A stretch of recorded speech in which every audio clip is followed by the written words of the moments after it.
It's very good to be here. Thank you to those people who made it in the second week. We're very happy that you took the time to join us again today. I hope you have an amazing week.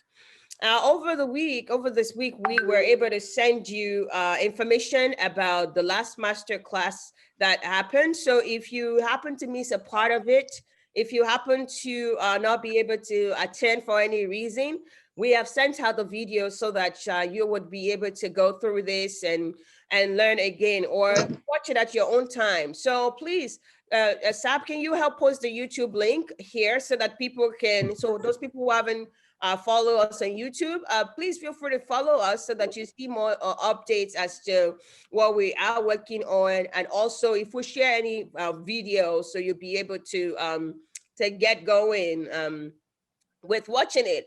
So welcome again to the second edition of our project management class today. My name is Adiola Olubamiji, and I go by Dr. Adi, and myself and Sab will be your host today. We are from STEMHub Foundation, and we are the organizer of this Tech Master class. And we have brought this Tech Master class is a series of 9 sessions. And the sessions include project management, product management, and data analytics. The first 3 weeks is on project management, and we are in the second week right now. And we are hoping that over this 3 weeks, you get enough skills to whether you decide to go into project management or not, that you get enough skills to be able to at least add something to your portfolio. And Adedamola Jola Osho, we need you to mute yourself and stop unmuting, please. So if you are on this program, please go on mute so that there is no interaction with people. So if you don't mute yourself, you may get a chance of being kicked out, because we don't want any interaction during the session today. I'm going to bring up a PowerPoint about STEMHub. Some of you have seen this already last week, but we have to share it every week. And StemHub is a Canadian non-for-profit organization, and we've just become a charity. A charity is like a public company if you're thinking about this from a professional perspective. And what that means is we are accountable to the public. Our major focus is pretty much to make sure we are empowering minorities through STEM education. And why do we do that? The reason why we've chosen to do that is because we realize that in the next 10 years, STEM jobs will grow by 17%. Instead of the general growth of about 9.8% that we will get across the board. So if more people will get into STEM jobs, why not make sure that minorities are part of the equation? In Canada, in the last 2 to 3 years, in 2018 alone, tech jobs happen to be the 10 most in-demand jobs across the country. So tech jobs such as business analytics, project management, data science, they have been the 10 in-demand jobs. We have also noticed that minorities such as women in the last 10 years, we have only had a couple of steps forward in terms of having more of us stay in jobs within Canada. So we as a company exist to make sure that there is more inclusion of minorities in places that matters. We believe that we want to increase accessibility to practical and quality STEM programs that are hard to access by underserved communities. So young people or old people who need access to these STEM programs will get them whether for free or at a very, very, very, very subsidized rate. For us at STEMHub, all of our programs have definitely been free at no cost to you. We believe that science and technology really is important to our country. So for that reason, we want to make sure that scientific and technology literacy is used to equip Canadian youths across the country so that they can pursue STEM careers. Maybe you're joining from other part of the world today and you're wondering, oh, well, I'm not in Canada, how come I'm not on this program? Because of digital transformation and because of COVID-19 that happened to all of us, we have opened up our borders to make sure that the programs we offer are not only to Canadians, that people from outside the country can participate. Since it's virtual, why not make it available to everybody? So that is why you've been a part of this program, and we're thankful for that. Our objective as STEMHub is divided into 4 categories. The first one is to make sure that we offer free creative hands-on programs to young people from age 7 to age 18. These STEM programs are offered to them for free, and we target minorities and people from low-income communities. So across the country till date, we've offered over 100 STEM programs to youths within different communities. The second thing we are focusing on is to make sure that professionals participate in hands-on skill development industry 4.0 trainings, such as the one we are having right now. So offering tech master classes that equip professionals with the right skills at a zero cost. And our aim is to make sure that even in the middle of the pandemic, when jobs are being threatened, you continue to upskill yourself so that you are not in danger of losing your job because of lack of skills. So our aim is to make sure you get access to those skills for free. The number three things that we are doing is to provide scholarships to minority youths who happen to not have opportunities to go to school because of financial difficulties, but they're extremely smart. At the moment, we have 2 people that we have provided such scholarships with who are currently in college. In the last 4 years, we have been able to provide such scholarship to 12 people in total. Lastly, we are offering mentorship programs. Mentorship programs where we connect professionals to people who are working in their various industry. We are proud to have partnered with Femex and Benchside Canada this year to these 2 tech companies located downtown Toronto have supplied us with mentors, and we have matched them with mentees from low income and minority communities. Our aim is that over a 1-year period, these people, these professionals matched with these tech professionals, there can be some sort of transfer of knowledge, transfer of network to help ensure that those people coming out of college or those people who are working and thinking about how do I break into that industry, have an understanding of what it takes to break into that industry and know the right people. So when they're looking for jobs, they know who to approach. The programs we offer are in 4 different categories based on the different aim that we have. The STEM Scholar Program is the scholarship application programs where we provide scholarship to people. The STEMing program is the program focusing on hands-on skill acquisition for young people. The STEM Stars program is the mentorship program where we connect professionals to professionals in their various area who are thriving. And the last one is the Tech Skills, which is where Tech Masterclass fall under. This is the program that is funding and driving our Tech Master classes. STEMHub Foundation, it is for us by us. It is run by professionals like yourself. All of us are minorities. So we have people from all walks of life, but majorly engineers, right? We are majorly engineers, scientists, mathematicians, and stuff like that. And this is how our team looks like. So we have facilitators who help us to deliver the STEM programs. We have people on our social media team. We have some people creating curriculums. We have some people looking after the digital space, our website, making sure Zoom work. And we have people who are planning program. Sab, my colleague here today, is from the program planning team, and they're the ones to make sure that all of the programs will run effectively. We have the communication team who make sure that we are communicating properly with the public. We have the STEM grants team who are making sure we apply for grants. And then we have the finance team that coordinates everything related to money. We are hoping to expand our team. We are looking for legal. So if you're a lawyer within Canada, you're on this program today, we need your help. We're looking for board members to join on the legal side. We are also looking for people with HR background as we continue our journey as an organization. And now that we are a company that is charity, it is very important to have very good structure in place. So we're looking to build an HR team. Everybody on our team, they're not paid by money. We are all thinking that our community deserves better, and we have come together to make sure we give our community what it deserves. So when you work at STEMHub, it is a voluntary effort. We compensate people here and there with honorarium as if we have money, But our aim is to continue to support our communities, whether there is financial benefits or not. So feel free to contact us if you're interested in any of this team or you would like to help us make impact. Whether the teams that are shown up here or the two teams that I just talked about, we are always ready for people who wants to contribute to help us build our community.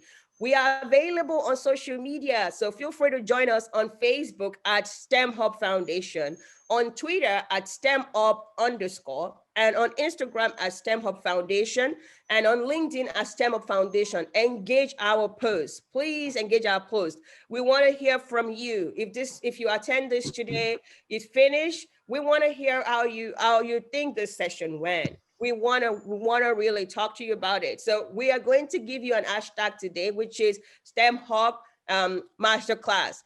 Can you help us type that in? STEMHub Masterclass 2021. So as we go through the program today, if there are nuggets that you got from this program, please share it on Twitter and tag us. You tag a page at STEMHub_, and use the hashtag STEMHub Masterclass 2021 so that we can locate you and retweet your post. Feel free to write also on our LinkedIn and Instagram. We want to make sure, tag us. There are people funding this, and we want to make sure to repost. This program is powered and funded, or I should say is funded by the Supporting Black Business Community. They provided us the funding to be able to run this program. The teachers that we are bringing over the 9 weeks, they are standard, they are professionals with experience in this field. We are not compensating them enough, but we're giving them some little honorarium that we have received from Supporting Black Business Canada. And we're thankful for the opportunity that they have given us and trusting us with some funding to be able to continue to run this. Now, that is all about STEMHub Foundation. And I will stop sharing that so that we can get started by introducing our superstar of teacher. I think we're almost at 15 minutes. Just give me a second to pull up the introductory flyer.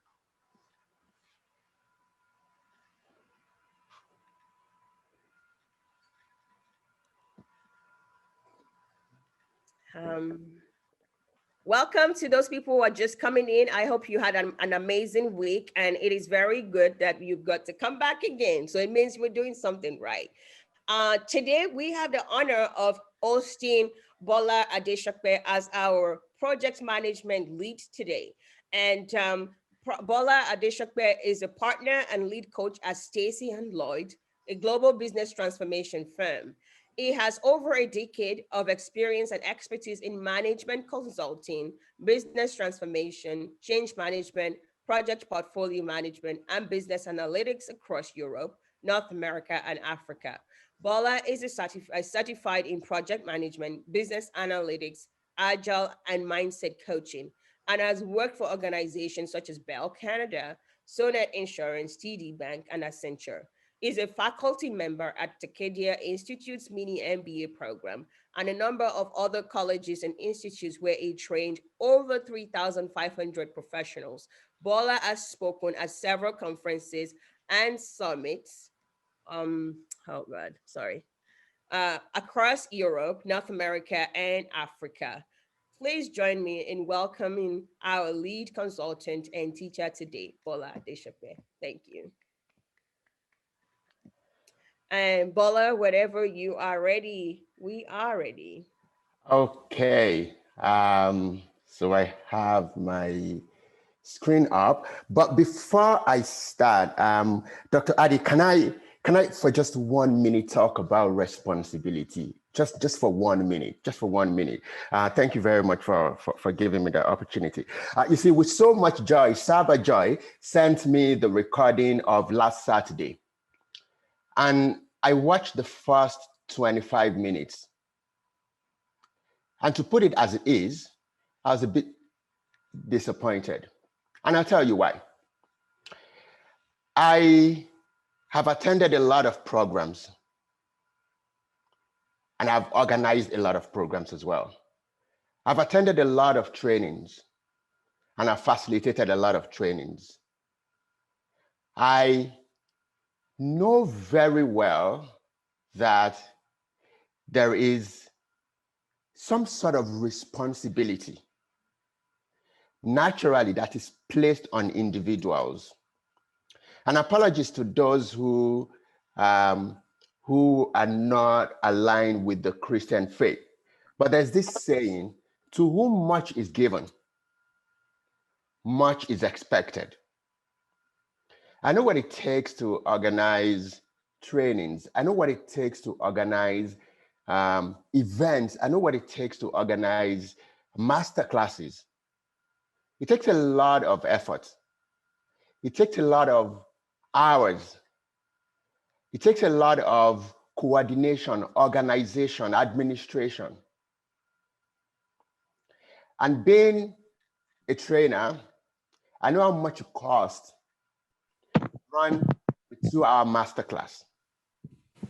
Cost to the facilitator and cost to the attendees as well. I know how much people charge for trainings because I'm in that space. But the guys at STEMHub has been magnanimous enough to make this free for us. Because some other organization is supporting. And they put in a lot of work for us to be able to, 1, attend, 2, benefit. But I think there is a responsibility that is placed on us as individuals to maintain some sort of decorum. I mean, I struggle to understand why or how a professional will know that their background is kind of, eventful, busy, noisy, to put it as it is, and yet not mute their microphone or not mute their system. I struggle to even reason in my head how a professional will be in transit, will join a session, and will leave the audio on. It's professional responsibility. It's the barest minimum.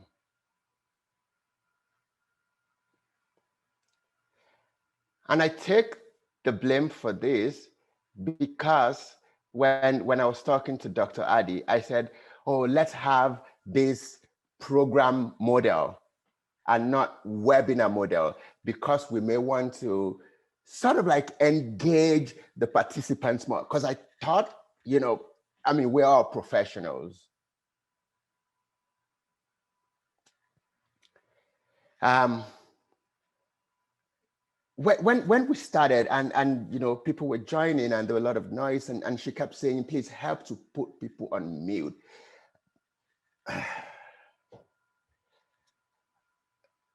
I think that we have all that it takes to do better.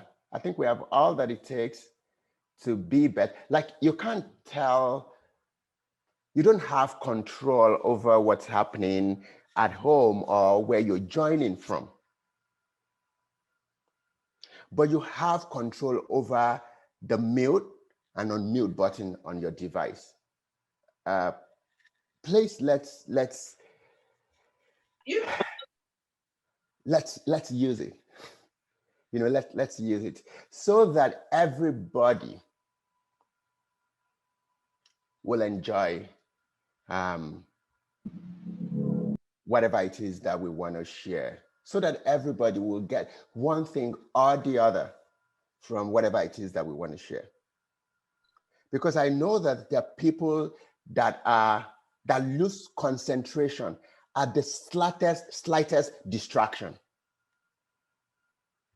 And it takes a while for you to sort of get back into a learning intervention when you lose focus or concentration because of a distraction. So I beg of you, please let's abide by, Zoom and meeting etiquette. It's the barest minimum, the barest minimum that is expected of us as professionals. Apologies if you feel like I, took a jab at you, but I just wanted to share this. I couldn't believe when I was watching the recording. Oh my goodness. Thank you very much. So welcome to day 2. So I am going to be annotating. I'm going to be using Coach Bola to annotate. So welcome to day 2 of a 3-part project management masterclass. We're still keeping to our goals and our objectives for this 3-part project management masterclass. We still want you at the end of this 3-part session to understand the foundational concepts in project management. We spent the other day talking about the foundational concept. We defined what a project is. We looked at the 5 W's of a project. We looked at what project management is. We identified the 3 constraints in project. We looked at reasons why organizations initiate projects. We also looked at the types of organizational structure that we have and how those structures impact project management. So all things being equal, we can safely assume that we have this done.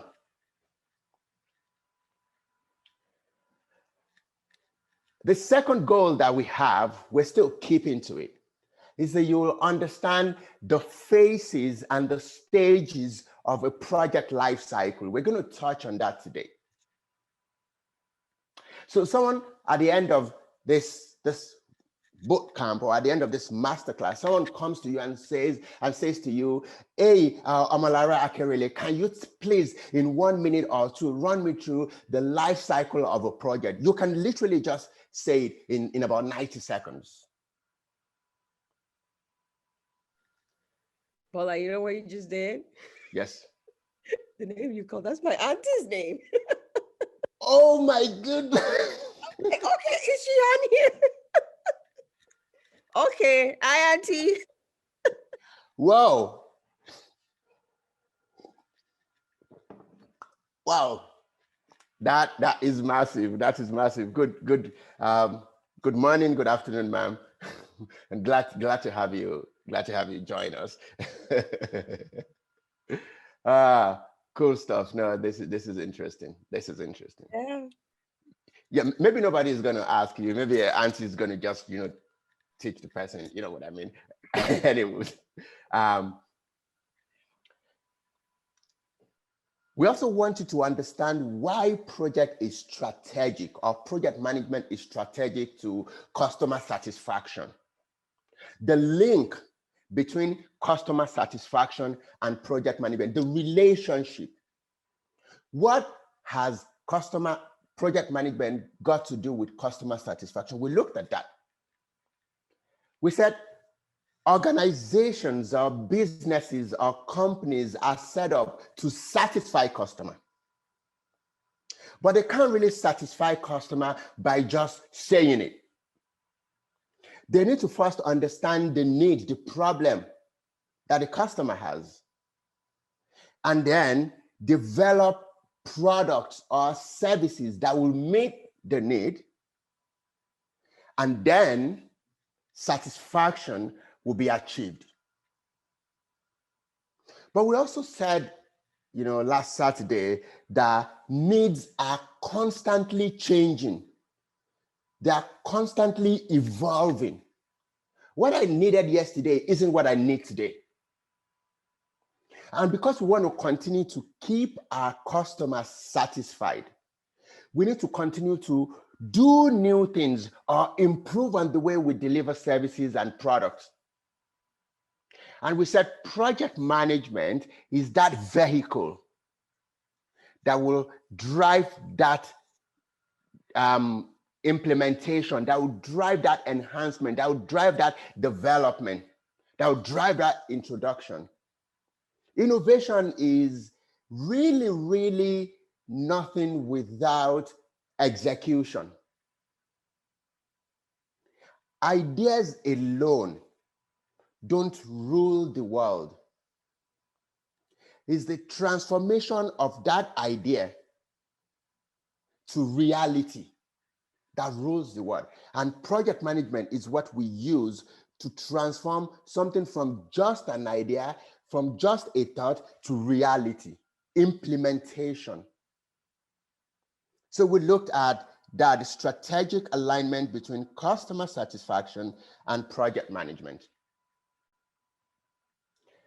We're still sticking to the goal of developing you to be able to manage projects within scope, cost, schedule, and other performance metrics.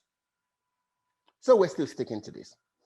And if this will be our vision or our mission, how then do we want to achieve this? So we created cost outlines, sort of like, tactical initiatives that we want to implement to be able to achieve that vision or that objective. So we broke down, into three, classes, sessions, days, if you will. Day one, we looked at few things, so we can say we're done with that.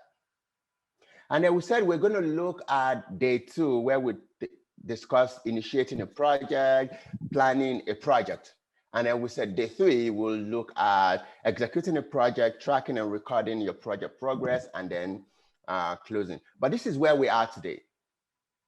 So this is what we're going to focus on today. We're going to focus on starting the project, initiating it, and then planning your project.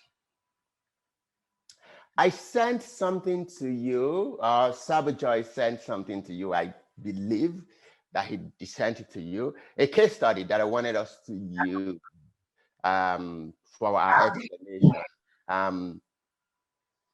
But remember why organizations initiate projects.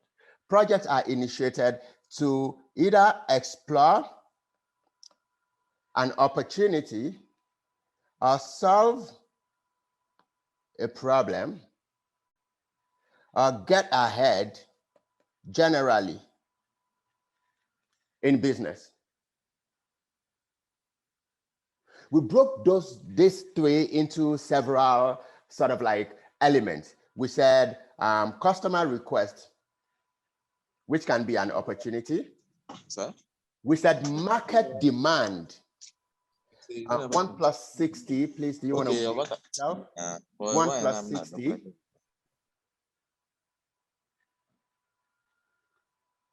So when a customer is requesting for something, we want to exploit because we want to keep the customers glued to us. So that's an opportunity for us to even deliver more to the customer. We also said market demand. Again, market demand can be a problem that we need to respond to. The market is going this way.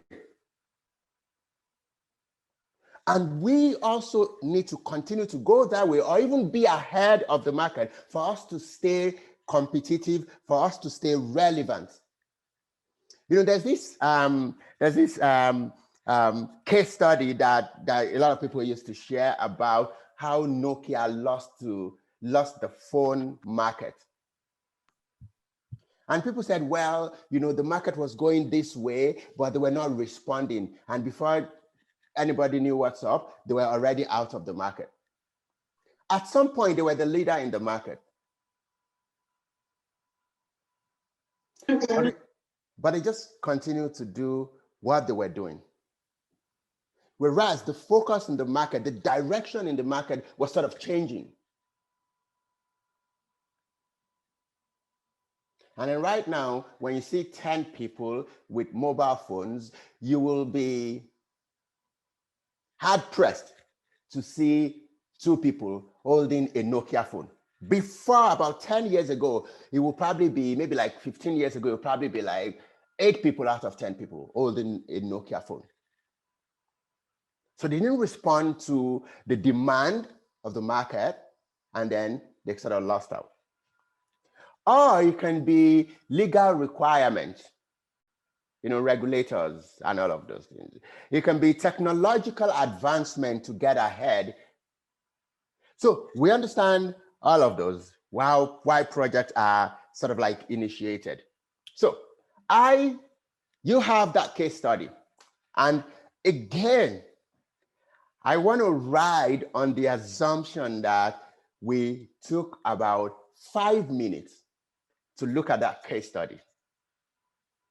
If you haven't looked at it, please don't say anything. It's just a page and a half. The same time it would take you to read few posts on maybe, will take you. Awesome, awesome. Thanks a lot, Chineye, for responding. Good stuff. So we're going to be using that case study. Again, I want to try and see if we can make this interactive, action-oriented, and practical. So I will be asking, thanks, Kenichi. I'll be asking you, Taiwo, thanks a lot. I'll be asking you some questions. Just type it, don't unmute yourself. Once beaten, 29 times shy.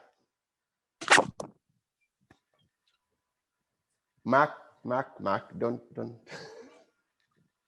Okay, so let's go. So the case study, we said there's a company called Fruity Delight.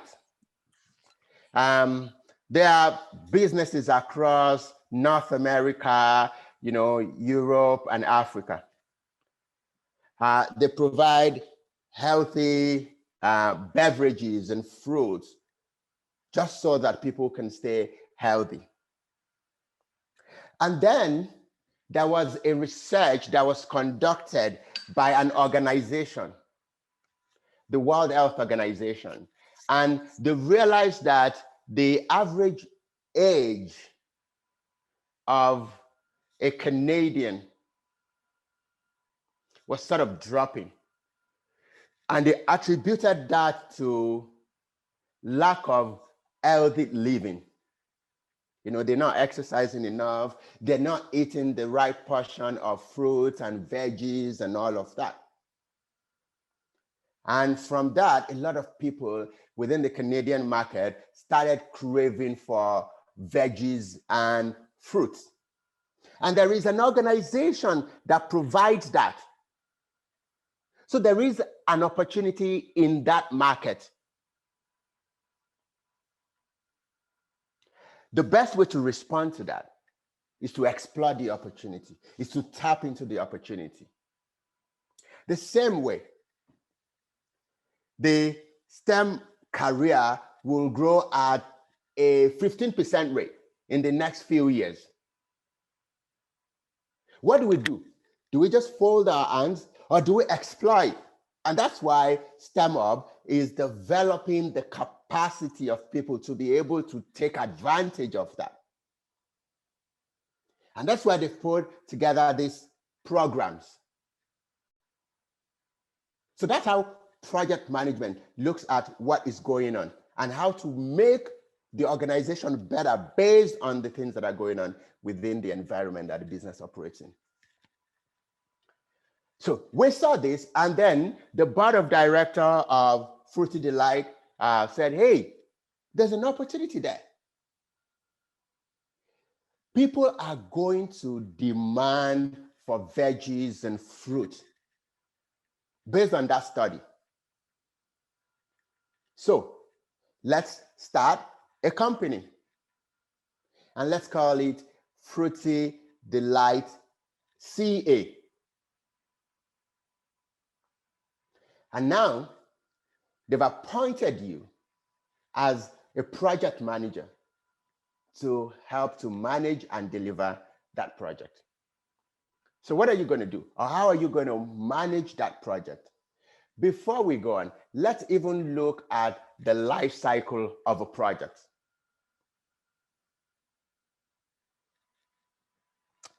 What's a life cycle? Does anybody know what's a life cycle? You can just type it. Don't say, just type it. Life cycle. Anyone? What's a life cycle?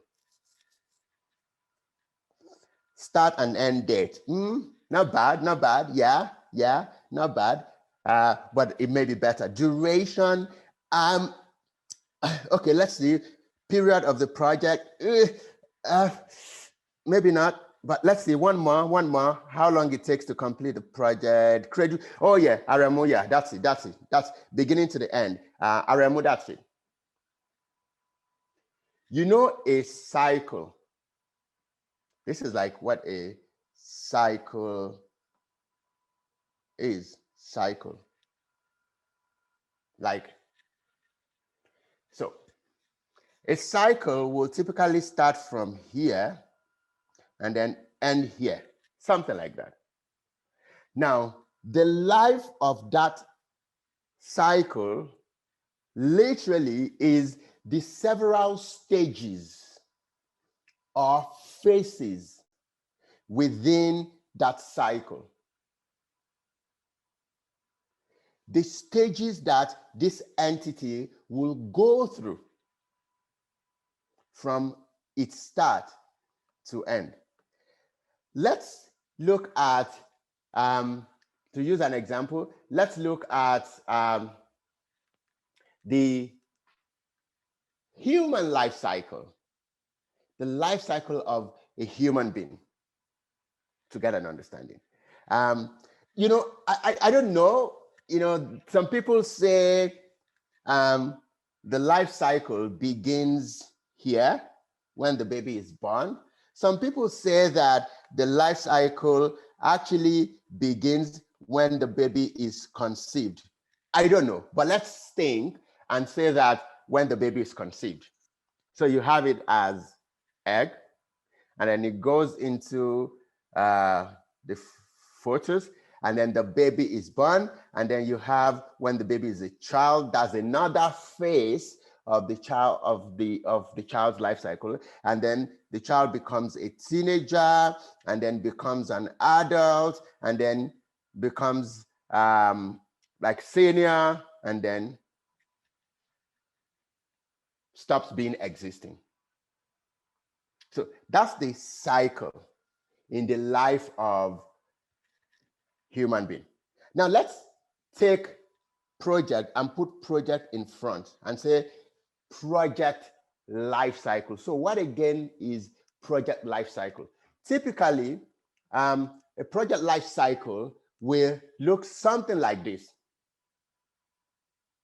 They start when we initiate the project. We'll have that stage or that phase. Oh, we're initiating the project, we're about to start the project. That's one phase of a project life cycle. Once we're done, once we pass this stage or this phase, then we go into the planning of the project. And then we go into the execution of a project. And then we end it once we close the project. We're starting the project. We're planning the work of the project.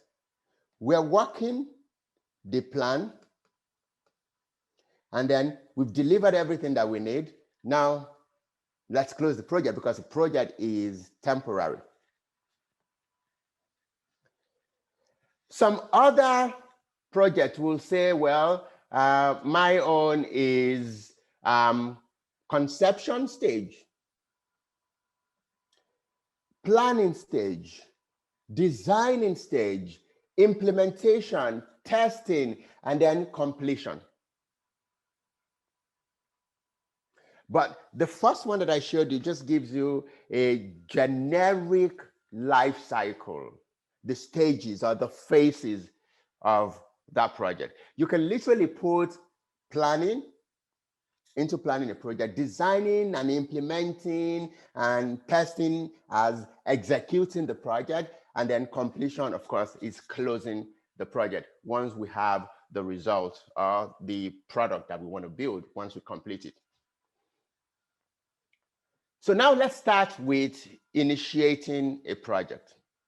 Remember what we said, that projects literally are started because of a problem, because of an opportunity, or literally a need. So that's how a project usually will start. There's always that need. Nobody wakes up and says, I want to do this project for the sake of doing it. We've identified a need.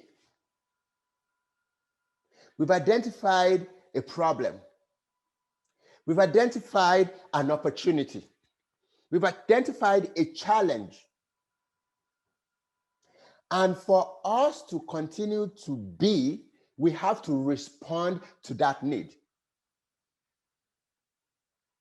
Commercially, we have to respond to that need, or else something negative will happen to our existence. Nokia, I hate to use that, Nokia did not respond to the phone segment of the organization. They're doing well in other things, but for the phone segment of the organization, they did not respond. And now,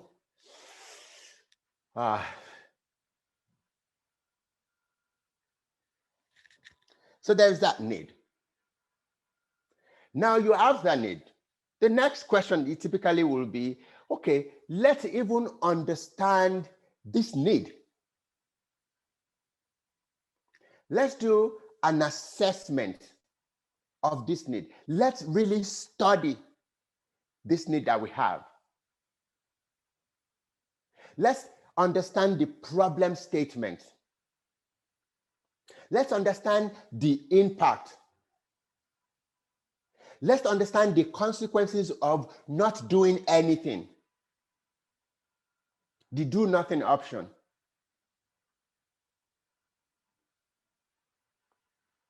And then from our assessments, because we are creative beings, because we are smart and intelligent, we will find more than one possible option to solving this need. From our assessment, from our study, we'll find more than one way of solving. You know where I come from? They say that, how do they say it in English? More than one road typically will lead to the market. It means that there will be more than one option to a problem.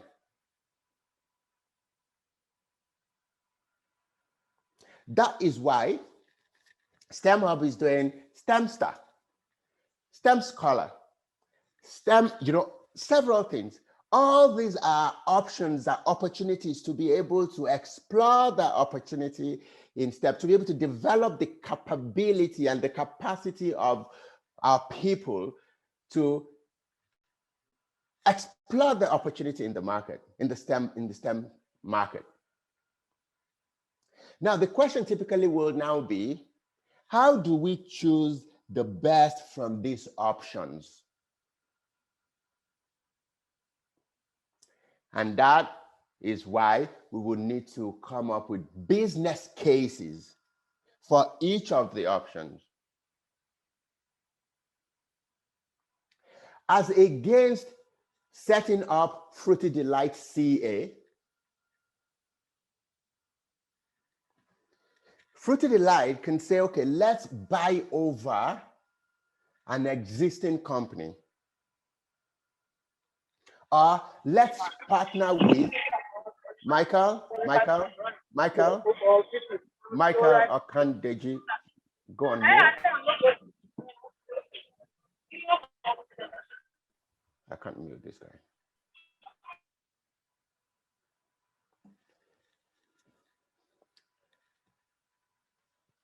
So Fruity Delight can say, okay, as against setting up an office from scratch to be able to explore that opportunity, we want to just buy over an existing company.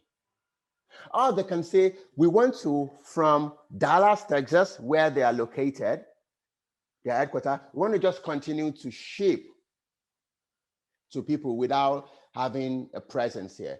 Or we want to partner. These are the several options that you can have to addressing this need, to exploring the opportunity, to solving the problem. But for us to really understand the options, then we need to come up with business cases. So a business case is typically a decision-making document. It provides us with understanding, insight, knowledge about each of the options. I mean, when you tell your manager, manager, I have two options for a problem that we're currently facing. We can either do A or B. The guy is going to typically ask you, what are the pros and cons of each of these options? What the person is telling you indirectly is, can you give me the business case for each of them? You say, what are the pros and cons? What does it take to do this? What does it take to do this? Any risk in this X, Y, and Z? What the person is asking indirectly is business case for each of them. So we will have to come up with business cases. Now, I have to take a pause here and say, a project manager necessarily is not the one coming up with a business case, but if you're going into project management and you understand business cases, you are going to be competitive. You have competitive edge. It means that you can speak to the pre-project stage and then also the implementation stage. That's the position that you want to take. You're not just an implementer, you're beginning to even act as an advisor. That's how to be a rockstar project manager.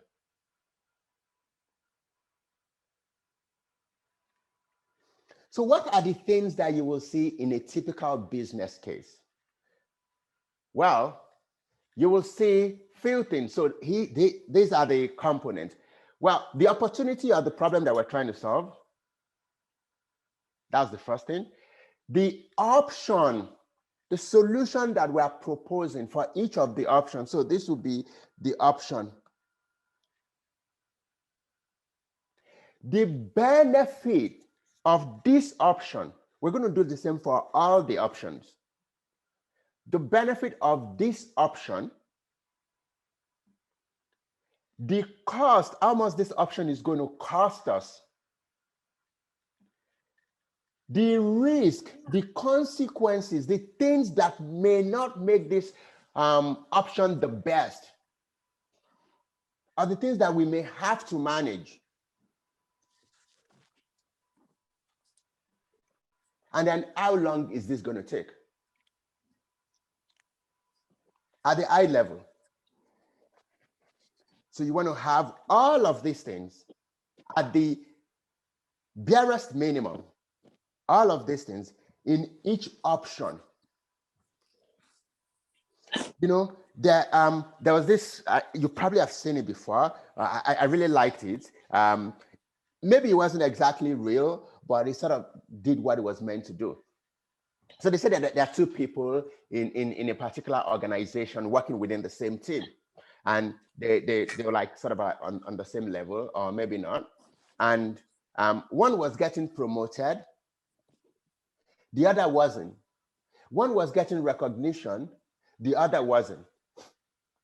And then the guy who wasn't getting recognized went to the manager and said, hey, what's the problem? Like, I'm putting in the hours, I'm doing what you expect me to do, but man, I'm not getting promoted, I'm not getting recognized.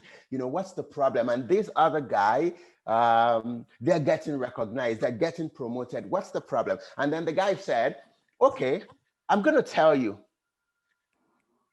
Can you go to the street opposite and go and ask for, say, orange, for example, orange. And the guy went, got to the street, said, oh, I want to buy orange. And sorry, we have, you know, big, we have small, we have unripe. And then the guy came back to the manager and said, well, they have orange, they have red, green, and unripe. And that was it. And then said, so wait, just wait. And then he called the guy who was getting recognized. And when I say guy, I'm just using, you know, a universal, gender neutral. For me, it's a gender neutral name. And they called the second person and they said, the person that was getting recognized and promoted, you know, constantly. And the same manager said, can you go to the street opposite and ask if they have orange? And then the person went and again, say, okay, we have big, we have small, we have ripe, and then we have unripe. And then the person asked further question.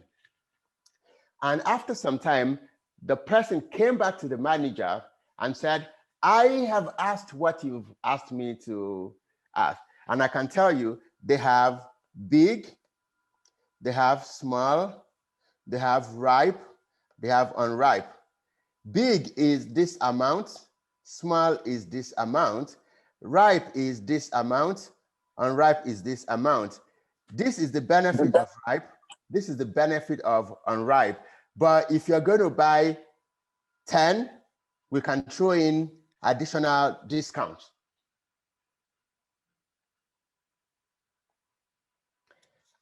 And the manager told the person who wasn't getting recognized, do you see why? Be ahead of the game. Bring something more than the barest minimum to the table. Really, nobody gets recognized for what they're expected to do.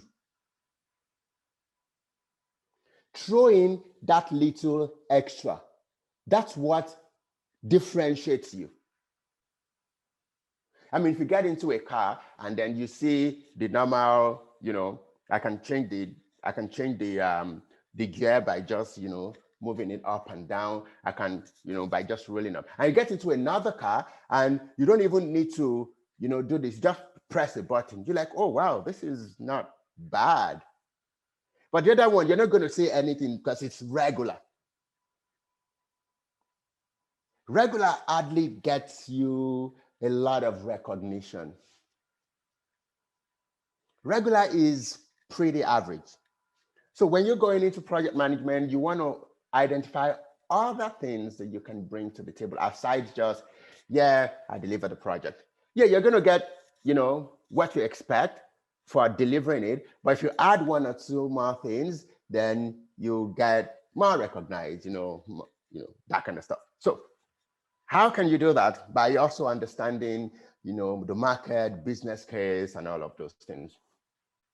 So the organization. Cut in a bit. Say that again. I want to cut in a bit. Hey guys, yeah, we're waiting for you to engage us. I know you're busy here, so I would like to engage your social media. You're getting all those things, you're taking it in. We have funders, and they usually would they check our engagements to see like, okay, are the people they're real? So help us to continue to help you. So we want to continue to get this funding.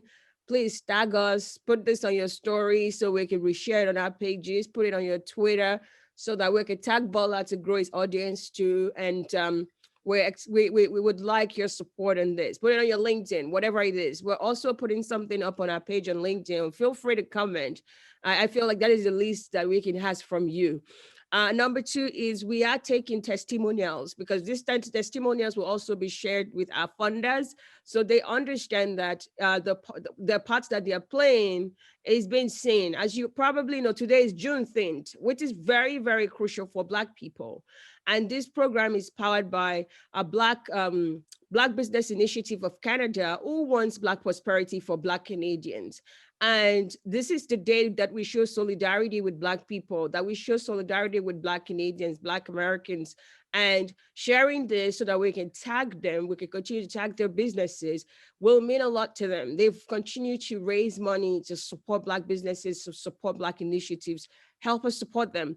Testimonials. So this is our second week, and we want to start collecting testimonials to be able to understand whether this is helpful for you. And we will also share this with Bola, so that Bola can also have an understanding whether, the 3 weeks that we're going to spend with you is helpful for your careers. Sab has just placed, I believe, the testimonial sheet in there. We'd like you to click on it, help us fill it out. We want to hear your true, candid opinion. Do you think STEMHub is doing a great job? Do you think this program is helpful? What are the 3 things that you've taken from this program that you can add to your career or your portfolio as a professional? We would love your feedback. Please help us. We'd love to tag you or tag us on social media. Thank you very much. Awesome. Absolutely. Yeah, I mean, she said it all. The engagement, the feedback, sharing so that people know. Like I said, there's a lot of work that's gone into this, a whole lot of work. I know what it takes to, or what is required to put this together. So good stuff. Thanks, Chineye. I appreciate that. At times I attend events and literally okay, I'll tell you this story. There's an event that I didn't know about, and it was ongoing. And from what some of the attendees were posting, I was like, oh my goodness, I think I'm missing a lot. Just from what they were posting, it's like, oh my goodness, now I know business case is this. Now I know the components of a business case. I'm like, hey, where are you getting this from? And then so this hashtag, and I messaged some of the guys that, oh, you didn't register, blah blah blah. I was like, just get me in, and then they sent me the link, and I was able to attend, and I got something for that short period that I attended. So you're supporting STEMHub Foundation by supporting you. You are also indirectly helping your friends and our people. Collective growth is the best ever. Cool stuff. So we should write this business case and share it with the leadership of the organization. Then they will review it. So it's a common problem that everybody has, or that all the businesses could. We look at the options, we look at the benefit, how much is going to cost us that option, how long it's going to take that option, and then the risk. And then the organization or the leadership of the organization then will choose the most appropriate of the several options. And that will be the project that they want to implement, that they want to commit to. They, Fruity Delight, said, well, you know what? We want to go and establish our presence in the Canadian market. So we want to set up. Now, how do we then know that the organization is actually ready? There is a document that is, again, issued to literally tell everybody that we are ready, we're willing to work on this project, or to initiate, or to implement this project. That document is called the project charter. Some people call it project mandate. Best practice, really, there shouldn't be any project without the project charter. But then what is a project charter, someone is asking? Well, a project charter is a document that's issued by the leadership of the organization or the sponsor or the management of the organization or anybody at the senior management level. And that's the document that authorizes the project to start. It's a document that tells everybody in the organization that yes, the organization is committing to this project. Not really an email, but an official document. You can imagine I work in the same organization as Mark, and I am the manager of, say, HR. And then Mark comes to me and says, hi, Bola, I want you to help me to hire 4 people for a new project that we're starting. The first question I'm going to ask is, what project are you talking about? And so, oh, you know, I got into a chat with the management of the organization, and they said we want to start a project. And I said, okay, is there a reference that I can see? That is what the project charter helps to achieve. Formally authorizes the existence of a project.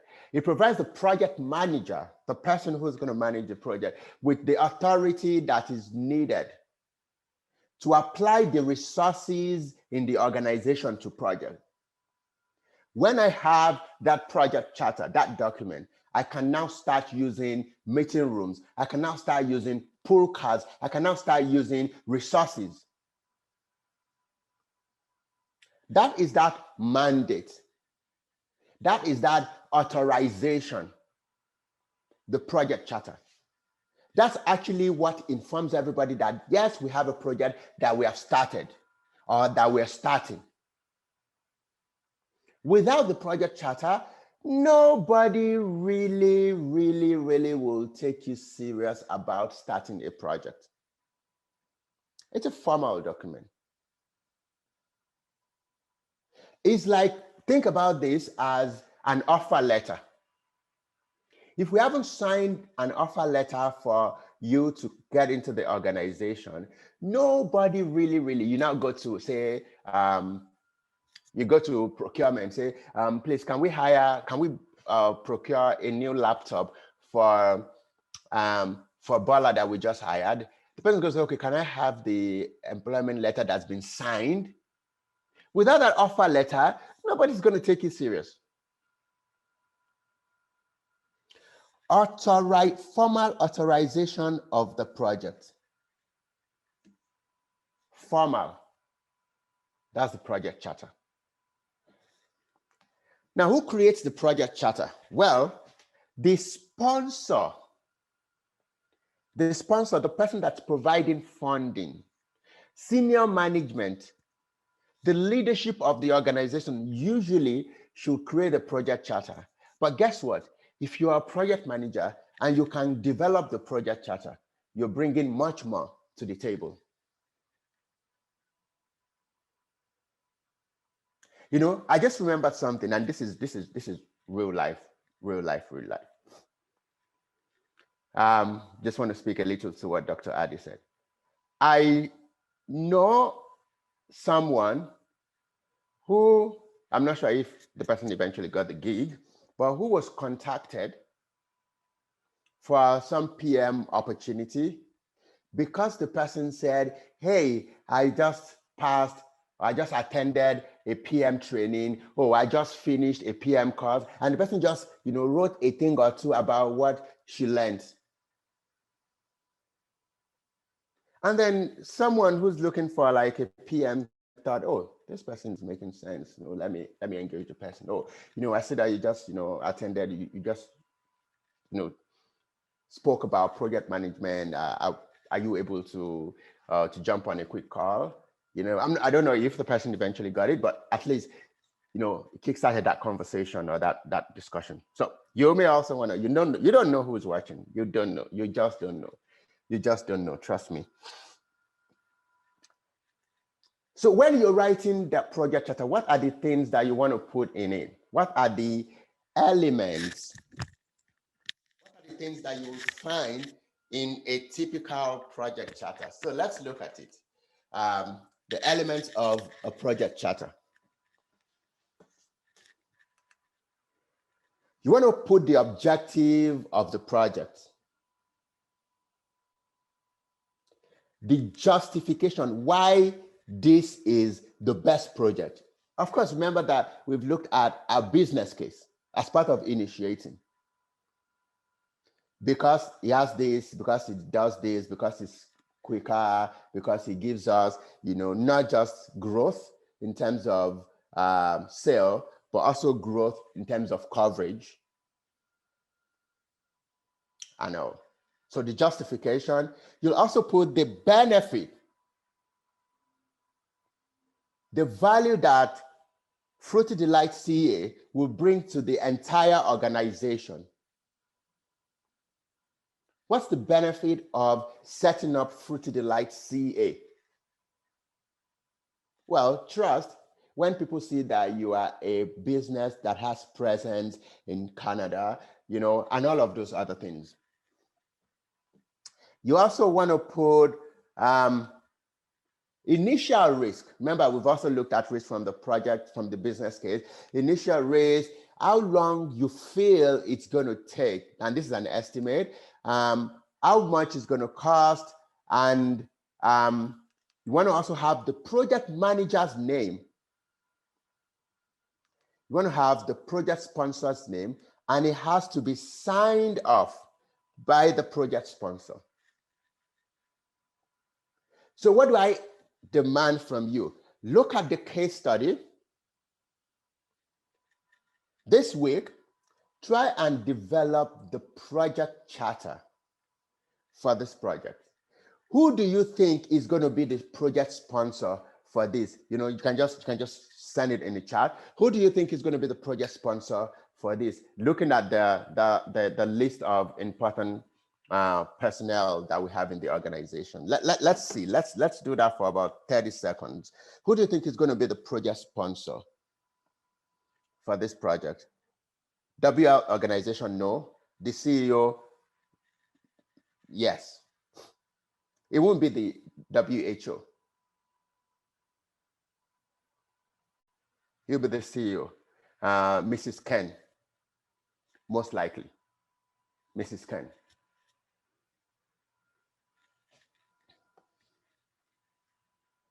Yeah, great, cool. So let's see. We have our project initiated. We have a project that we want to start. So initiate a project, done. Any question on initiating a project before we spend the remaining 35 minutes in planning your project? Any question whatsoever, put it in a chat in 30 seconds. If there are no questions in 30 seconds, I will move on. But if you have questions, you can always put it there. We can take it maybe a few minutes after the session. All right, so no immediate question. Do we also put the milestones in the chat? Good question. So anything that you're going to be putting in the chat has to be very high level. High level. So if you have milestones, you can put it. But at times, the objective of the project will have already captured, sort of like at the eye level, the milestones. You can see in the case study, we already say we're going to create logo, we're going to build the website, we're going to rent and recruit staff, we're going to incorporate with Corporation Canada.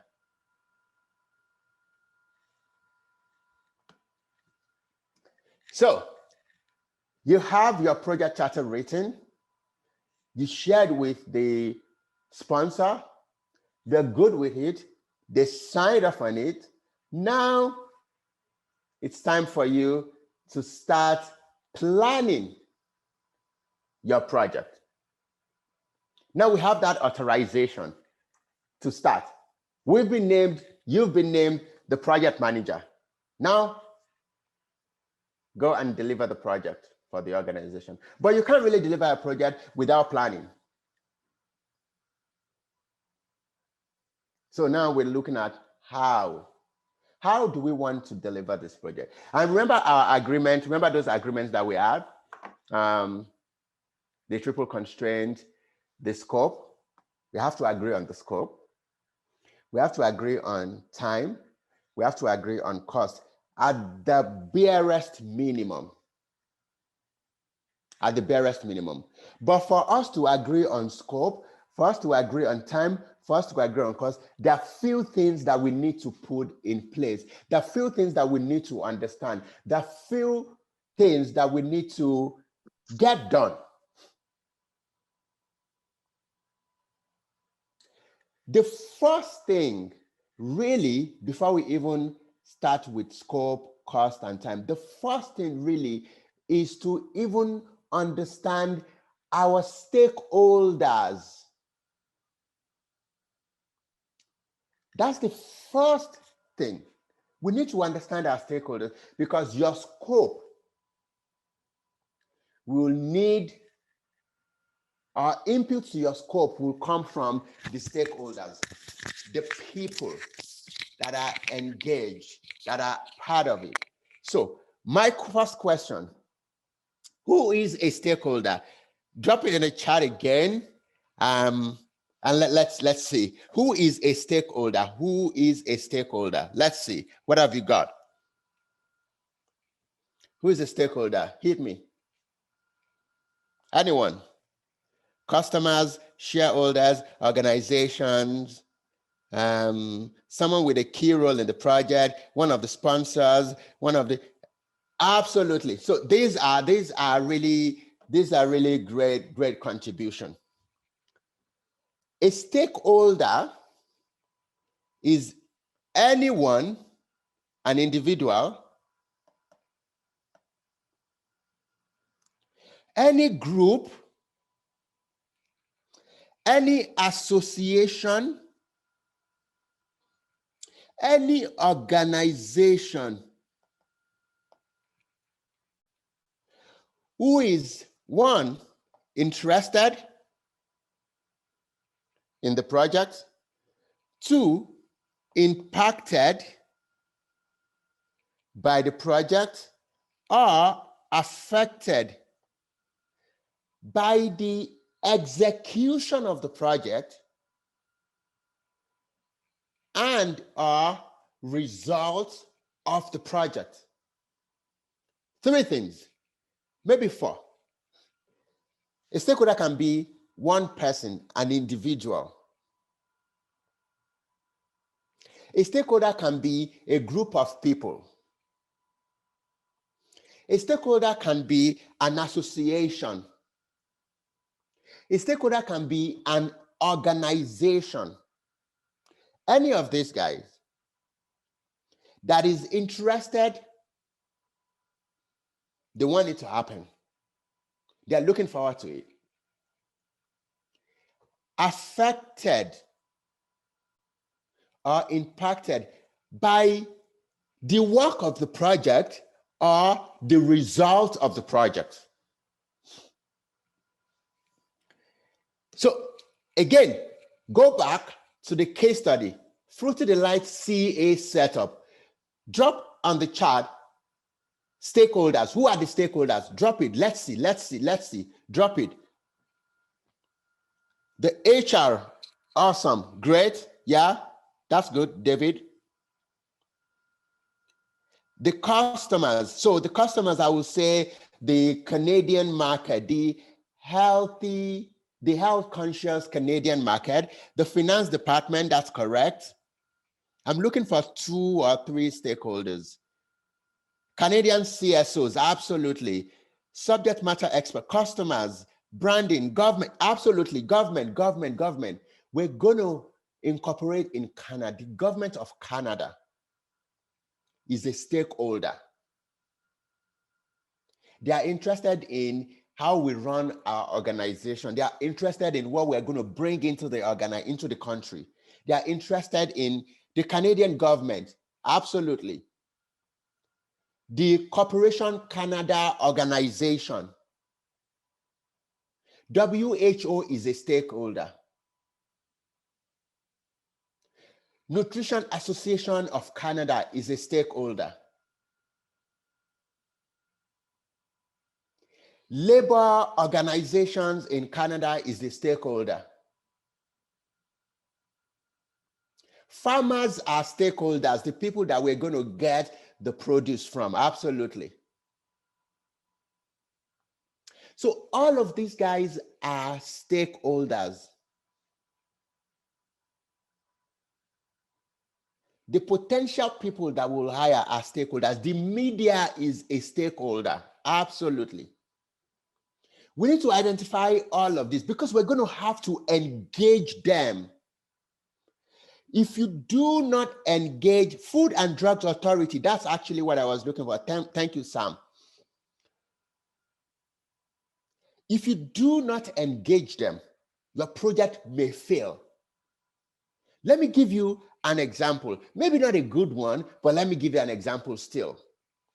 You know, in 2009, it was a time for election in a country that you probably, CRA, a stakeholder, absolutely, absolutely. It was in 2009, it was in one country, it was a time for election. And in that country, there is a state. And there was a sitting governor who was hoping for re-election. Who was hoping for re-election. Who was hoping to come back for a second term. To the outsiders, to the apolitical people, on the average, this governor had kind of performed well, relatively well. But this governor didn't win the pre-re-election, not even the big re-election, the pre-re-election, the primaries. And you know, a lot of people started saying, why? We thought this guy was doing okay. We thought this guy was performing. We thought this guy was on a path to changing the landscape of the state. Then what happened? And then some people who had insight into what was going on said, this guy, the governor, did not carry the stakeholders along. This guy did not engage the right set of people. Stakeholder engagement is big in projects, in life. In our organization, I'm not talking playing company politics. I'm saying engaging stakeholders. But just identifying the stakeholders is the first step. Remember that state, some people were like, ah, really, this guy wasn't, he was coming to us now. But he was not engaging some stakeholders the way they wanted to be engaged. And that leads us to stakeholder analysis. You're going to have a lot of stakeholders on your project. Those stakeholders will require different engagement strategies. If you're using the wrong engagement strategy for a stakeholder, your project may not succeed. So how do you ensure that you have the right or the appropriate engagement strategy? you do stakeholder analysis. And how do you go about it? Well, you've identified all your stakeholders. So what you need to do is to plot a graph.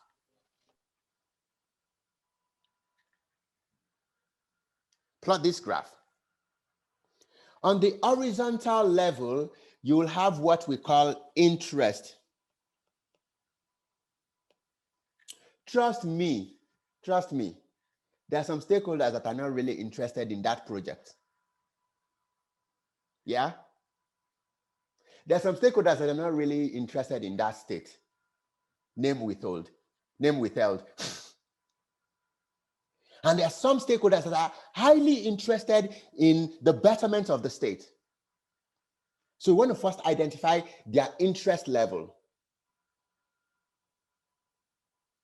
So that's what we're going to put on the horizontal chart. On the vertical chart, we're going to put power. You know, power past power. You know, influence past influence. You can tell me, you can agree with me that in your organization, there may be some people that are high on the hierarchy, but don't have as much power as some people that are on the lower level, on the lower hierarchy.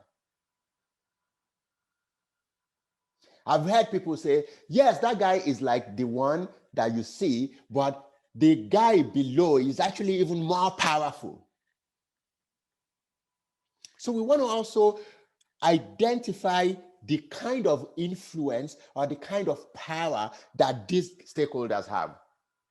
So we're doing that analysis by identifying their interest and their power. So now let's see. You know, there will be some stakeholders that will have low interest. They're not really interested in the project. Yeah.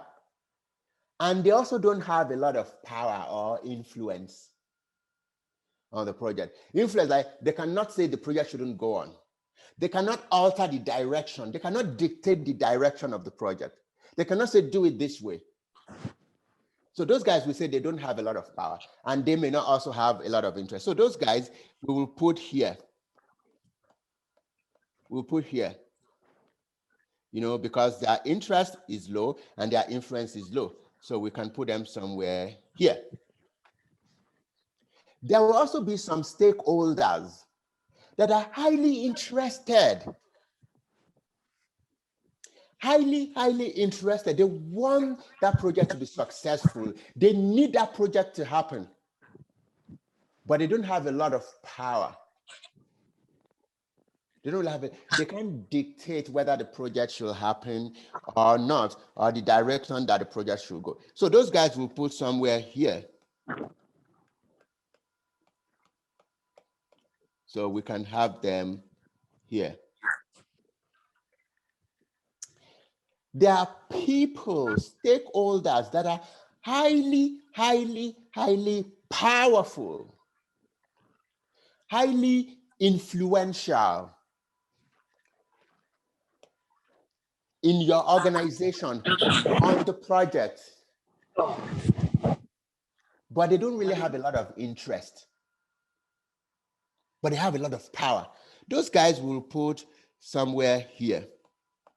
You know, the power is high, but the interest is low. So we have them here. And then there are some people that are so interested, highly interested, and they are equally highly influential. They're so interested and they're so powerful. Those guys will put here, you know. You know, I was watching, or maybe I was reading, I can't remember, the other time. And, you know, someone was telling me that, you know what, this guy that we were talking about actually only did not engage with maybe one or just two stakeholders. Maybe just one, two, or maybe three stakeholders. And that changed the direction That means that stakeholder is so powerful. So we've been able to do that analysis. We've been able to put them here. We have all of the stakeholders, the government of Canada, the health, the Food and Drugs Association, the customers, Corporation Canada, CRA, the chairman, WHO, group head, all of those guys, we have them here. Now that we've put them into categories or buckets, now let's now define the engagement strategy. So for this guy for these guys who don't have a lot of interest and a lot of power, you just need to monitor them. That's all you need to do. Just monitor them. Monitor. They need minimal effort. One, they're not interested. Two, they're not influential. So there's really not a lot of things that you need to do with them like that. Just monitor them. For the guys who are highly interested, but they don't have a lot of power, but they're really interested, all you want to do is just keep them informed. Keep informed. Let them know how it is going because they're really interested. They want it to happen. They're looking forward to it, but they can't say it must happen or it shouldn't happen. So they just want to know how it's going. Keep them informed. The people that are highly powerful, but don't have a lot of interest, those guys, you want to keep satisfied. Keep them satisfied. Keep satisfied. Give them everything that they want. Engage them the way they want. And then for the guys who are highly powerful, highly interested, highly influential, you engage closely. Work with them closely. So this is how to decide on the engagement strategy. You can't just monitor these guys. You can't just say, I just want to monitor them. Nah. You want to satisfy them. You can't say, I want to keep these guys satisfied. They're just going to be wasting resources, time. Because one, they're not interested. Two, they're not influential. So what do? Look at your case study and try and come up with the engagement strategy for the stakeholder or perform stakeholder analysis for this project, for Fruity Delight CA setup. That's the first thing. Now that you know the stakeholders, then you can now start planning the scope. Scope is literally everything that must be included, that must be completed. And you typically will start by first gathering requirements, going to meet all the stakeholders, asking them what they want from the project. How do they want us to set up Fruity Delight CA? Do we do incorporation? Do we do sole proprietorship? Do we do charity? How many directors, board of directors do we want? How many shares do we want? Where do we want to be the registered office? Do we want to have this? Do we want to have that? What should the name be? For the logo, what is our brand guide? Do we want to maintain the same identity? For the website, what will the website look like? Will it be a slider or static? What are the features of the website? For the office that we're renting, we said we want it to be in Ottawa. Do you have preference for middle floor, ground floor, high rise? How do you want us to do the partitioning? What kind of lighting do you want it to be? What kind of furniture?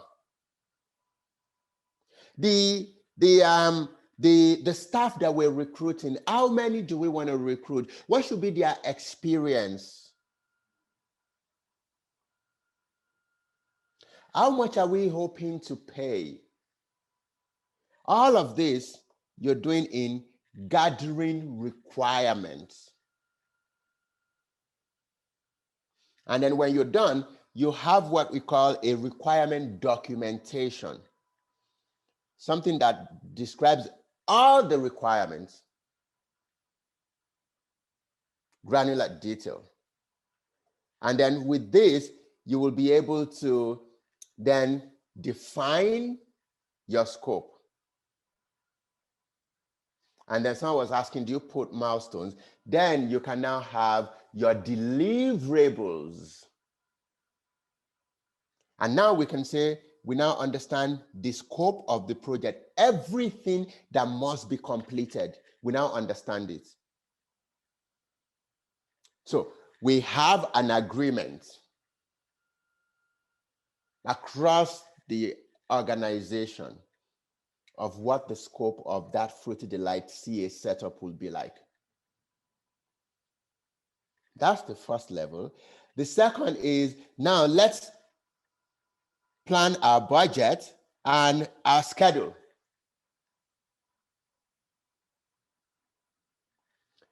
For schedule, we're now looking at the granular activities that we need to complete. Given what we know about the scope, so what are the tasks that we need to perform? What are the activities that we need to complete? For the recruitment, we're going to, one, design the job opening. We're going to say, well, Fruity Delight, CA, a new company is looking for highly qualified, this, blah, blah, blah, blah, blah. Minimum requirement, 1, 2, 3, 4, 5, 6, 7, 8, 9, 10. Closing date, here, you know, blah. We're going to define that activity. We know that we're also going to advertise, whether on Indeed, whether on LinkedIn, whether on Glassdoor, Monster. We know we will shortlist. All of these are activities. We know we will send out invitation for interview. You know, we'll conduct interview. We know we'll do second level interview. We know that we'll make offer. We will send all of this. All these are activities that we need to perform based on the scope of the project. So we define all the activities. We can't really create a schedule until we know all of the activities that we need to complete.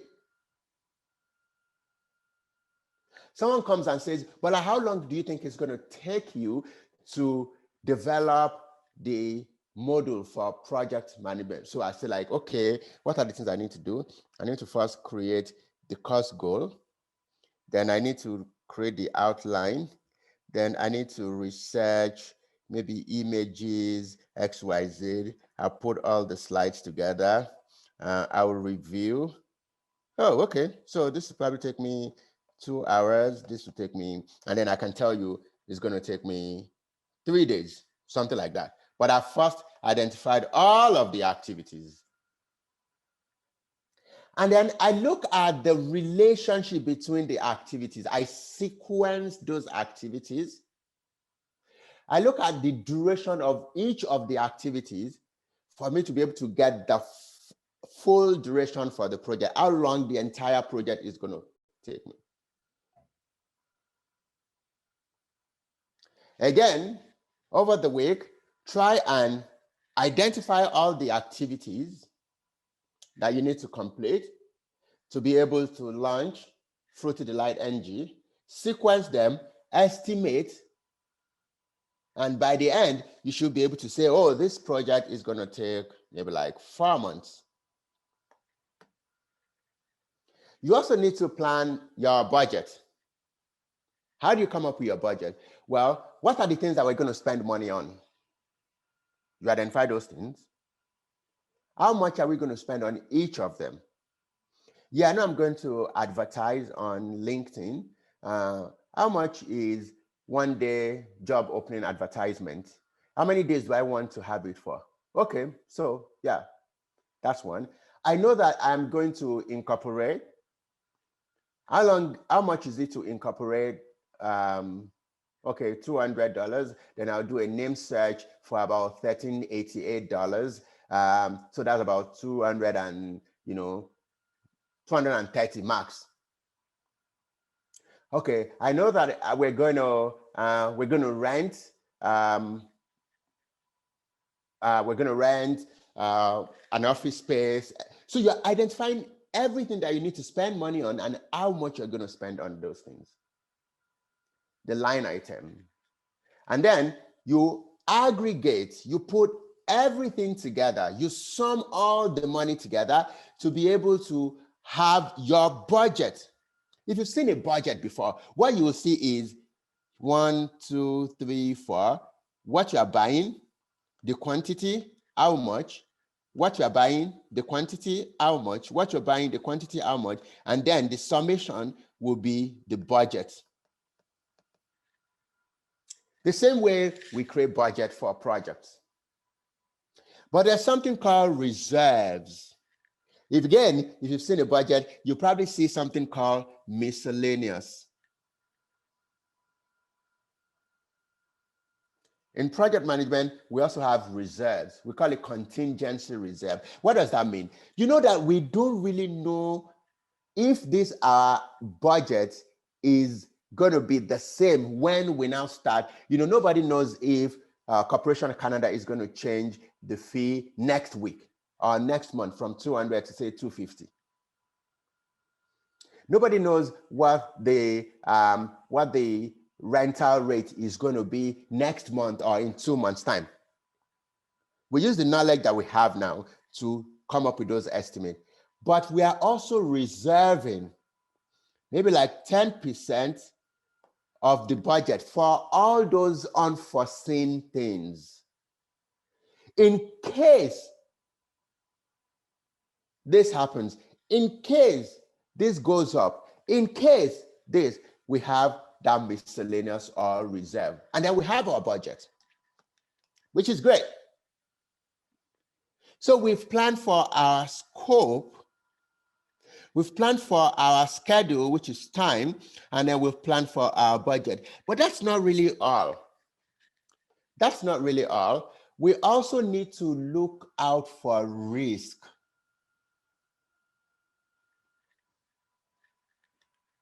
What if?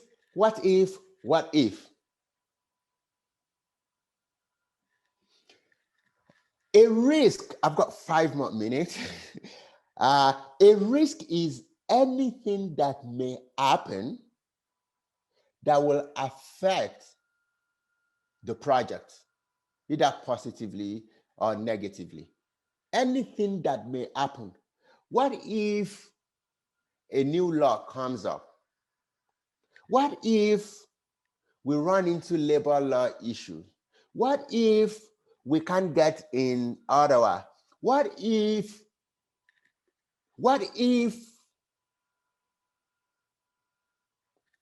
all of these things are what we call risk? And we need to identify them. We need to identify them. We know from where we come from, there are a lot of risks that we have to deal with. What if your computer packs up? What if the power people disconnect power?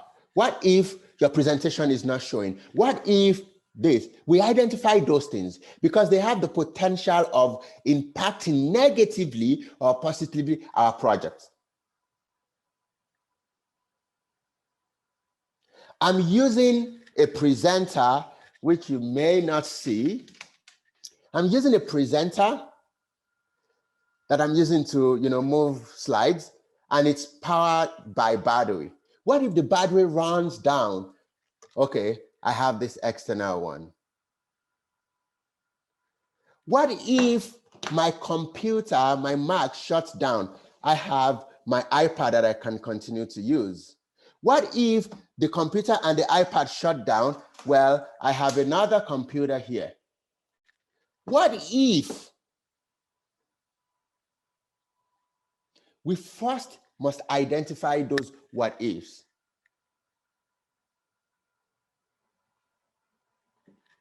Before we can then analyze and put responses for them. If you've been there, you hear things like, we have standby generator in case of. That's risk. During rainy season, you're taking your umbrella, you say, in case it rains. That's risk management in practice. And a lot of people believe that every risk is negative. Not really. Some risk may be positive. A risk that is negative is called a threat.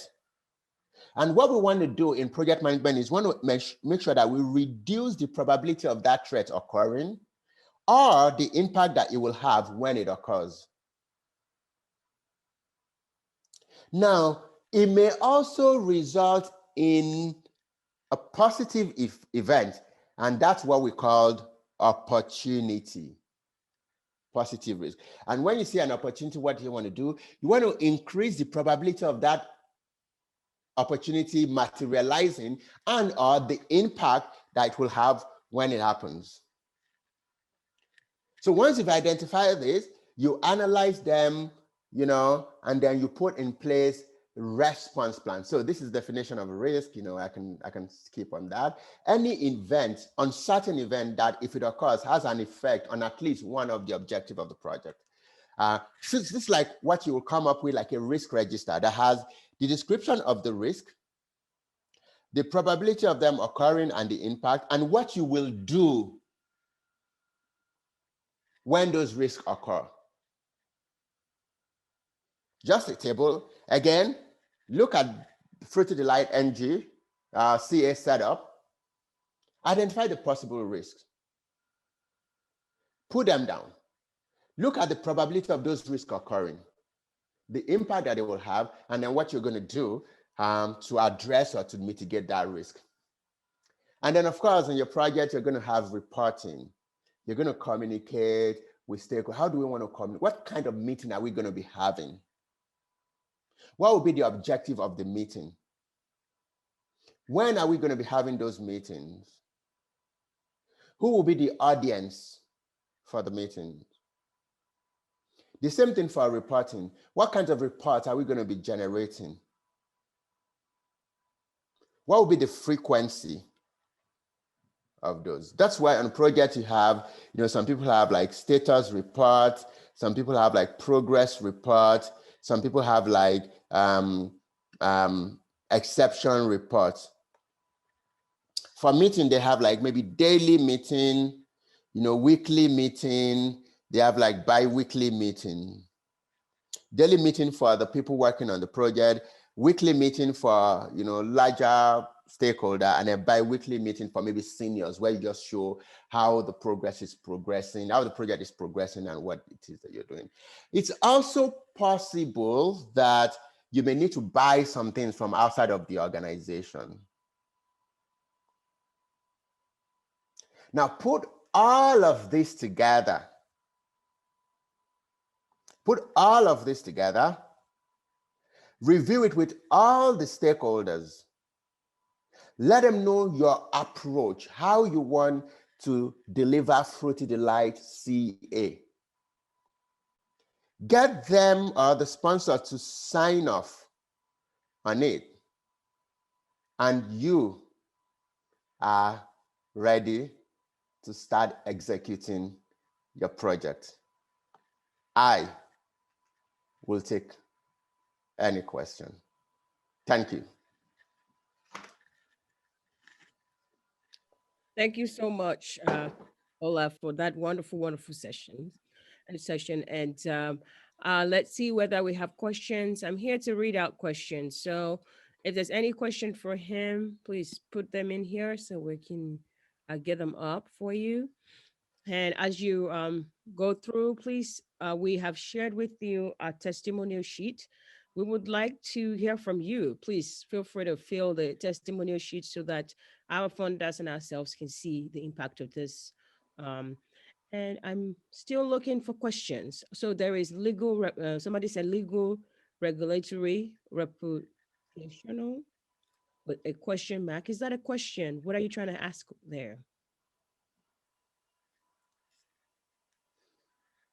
Um, we're looking for questions. If there are no questions, I feel like this is already. Can constraints change after compiling the project charter? Yes, yes. So here's the deal. The project charter is just to start off the project. The project management plan, everything that you put, all your plan is actually what we're going to use to follow up, to follow the implementation, the development, the execution of the project. Can your scope change after you've agreed and you signed off? Yes, it can. But when that happens, you also must understand that cost and time may also change.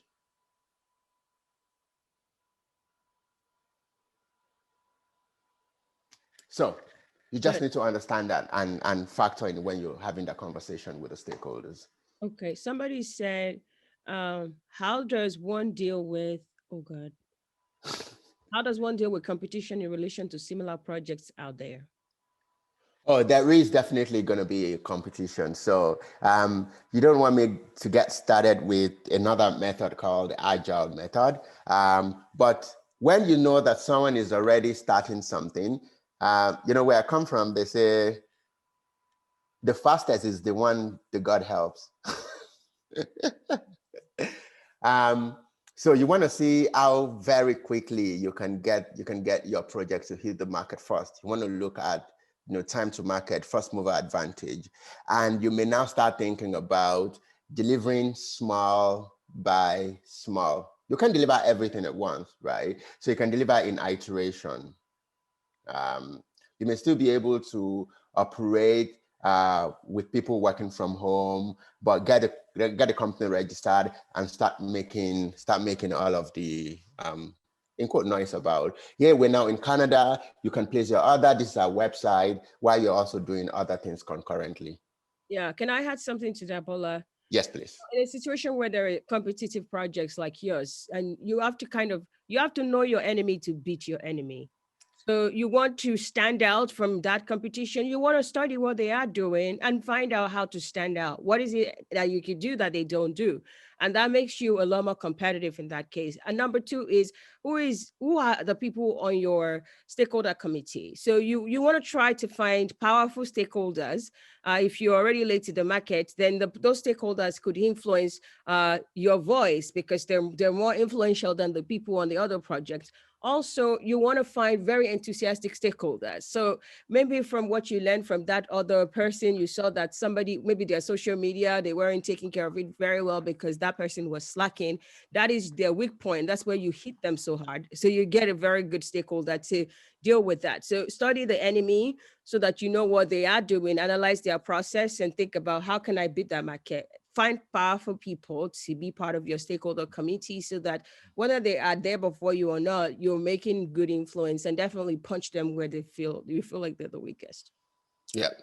And if you remember, absolutely, if you remember when we looked at organizational model, we said that because it's, they're not bad guys, but there's some guys just down the road who are also competing for the same customers, and it's making sure that what you're doing beats what they're doing, make sure that you get it there faster, identifying limitation, loopholes, creating like that unique value proposition in your product, in your project.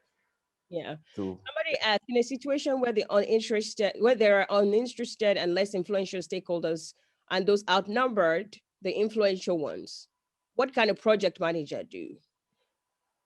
So there are people who are, sorry, I was reading something, I got carried away. In a situation where the uninterested and less influential stakeholders outnumber the influential ones, what can a project manager do? Well, there is a way that you can work with stakeholders to get their interest. But there's this analysis called the force field analysis. My interest, my time, my energy will be spent on those 20% that can influence 80% of the project. If people are uninterested and they are less influential, I'll just monitor them. I'll see how I can convert them to interested stakeholders. But they're not going to be so much of my problem than the people who are actually interested and influential. It gets to a point where there's this thing called fear of missing out. Once you start celebrating successes, once you start celebrating quick wins, the uninterested guys in no time will become more interested. They want to know what's happening. But when it comes to stakeholder engagement, and I see that those people that are not interested don't have a lot of influence, I don't bother too much about those guys. Yeah. I also want to add this, that, what do the people on the project, do they know the why? Because sometimes you add people to your project because you feel like they can quickly add some skills over there, but they don't really know your vision or why you're doing what you're doing. They're just making contribution because their manager said you should be on that project, or like, yeah, you should just enter that place and solve that problem and leave. Now they put it in the back burner because they don't know the vision and they don't know the mission. They don't know the urgency and stuff like that. So I feel like when you have stakeholders on your project, whether they have like foundational stakeholders are the ones that jump in the middle, you want to continue to reiterate, why is this project important? How does it affect the bottom line of the company? Who is the sponsor of this program? Maybe that's somebody they're interested in or something. So I think continuously just really reminding them will really help people understand why they are contributing to your project in the first place. I also feel like adopting the we instead of I mentality helps people to get interested. I've seen project managers just go and talk about progress of projects and use the fucking I word. I'm sorry for that word. But it's a group work. There is no I in team. And if people feel like you're just using them to get glory, you're just using them so they do the work and you are like getting all the glory, they don't want to be a part of it. Are you celebrating your stakeholders? Are you showing, because the food soldiers who do the work are the young stakeholders who are like analysts and stuff like that. They're always in the back. Nobody recognizes them. And you're explaining that you have done this, you have done this. You're not using the we word. You're not mentioning their names. So nobody's knowing that they're the ones who are doing the work. Let me tell you, they won't be interested. So I think as project managers, we need to continuously really advocate for the people who are doing the work, the analysts on the team, the technologists on the team, the engineers on the team. When you're sharing the progress, give them a shout out, even if they're not in the room. Their manager may hear, somebody may know the skills they have. And when they are in the room, in the regular, maybe weekly meetings, give them more shout outs. They say thank you to your stakeholders. Make sure their voices are transferred over to the management places where they are not opting. So I feel like encouraging your stakeholders can go in multiple directions, but we have to definitely pay attention to just not wanting to take all the glory and leaving out the people doing the work and other people like the stakeholders. Absolutely. Cool. I deal with projects a lot, and I try to. This has been very helpful for me as a person. I'm learning, and I'm just also making sure, like, how do we want to apply this to our careers? We're all professionals here. Some of us are not opening businesses, and my challenge for you is, how are you going to use this to impact your bottom line, to impact your own career? Think about the different projects you are on. Are you a stakeholder on a project? Ask yourself, am I an active stakeholder? Do I understand the bottom line or how this affects the company? Ask the project manager more questions. Look at the project. You're not the leader, but does it have a business case that makes sense? Do we have a project charter? Is the timeline making sense? Where is my own contribution plug in? I feel like whether you are a project manager or not, just understanding this will help you plug into the projects well, know what to study in terms of how the projects are progressing. And if you are leading a project, so you can put structure to the projects you are leading. What does that make you? A very organized person. What does that make you to your manager? Somebody that can drive things. And whether you're a junior person or you are a senior person, autonomy and ability to lead something structurally organized and logically is very critical. We hope that some of these tools, you have them. We hope that the slides that we provided you, when next there's a project you're on, when next there's a project you are about to lead, that you would use some of these methodologies to use your 5 whys. You'd use your project management action items. You would analyze risks so that you can really make sure that you have putting something in place to make sure that you're taking care of the risk. Today I have the honor of having some of my group members here with us. We have Darshan here, one of the program managers who has been supportive. He was one of the very active people who led the Tech Masterclass 1 in 2020. He's also still part of our team. We have Sab, who you would continue to interact with. If you have not given us, testimonials, when they send the form today, let me speak in Nigerian English so that you hear me properly. If they send that form, you no reply. I'm just kidding, but we want we want to know 3 things that you have taken out of this program in the last 2 weeks. We want to know that if there's something we can do enough. What do you think about Coach Bola? What do you think about STEMHub Foundation? What words do you have to say to our funders? We will also be sending out to you. So the next section after the 3rd one is program manager. We want to start advertising it next week. Engage us on LinkedIn. We need more professionals to know about this so they can come and be a part of this for free. Engage us, help us share our posts so that you can help spread the word to more people like yourself who we can support. Our goal at STEMHub Foundation is to make sure that Black people have economic power, that Asians have economic power, women have economic power, and we know you can help us reach more people. Help make sure that you help us share. We will send you the link to the YouTube channel again this week. We will upload this video on Tuesday or Wednesday. Feel free to rewatch it if you need it. It's always a pleasure to listen to you, Coach Bola. You are amazing. And we are very thankful for your contribution to the community. At least I know 3 to 4 people had gotten PMP because of you. Thank you for continuing to strengthen our community. Thank you for answering us whenever we call you. And thank you for, your life, being an inspiration, all the awards you're winning, coming from Nigeria to Europe to North America. Thank you for being an example that all of us can look up to. To our audience, last week, over 100 people showed up and we're like, oh, maybe this week we get half of that. It looks like everybody showed up again. We are thankful for you, your commitment, your ability to be here with us, getting those internet access, making sure you set out 2 hours of your time on a Saturday where you should be chilling and having fun. So you spend time with us. Engage us, send us your questions. We want to know whether there's something else we can teach, something else we can include. Again, Coach Bola, do you have any last word for us? Try and see if you can use the case study to come up with some of those things that we have learned. And if you've got any question, you can contact STEMHub, and we'll try and see how we can answer that.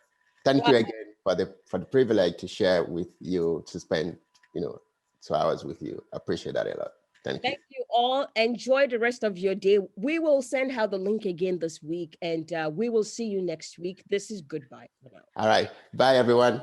Bye.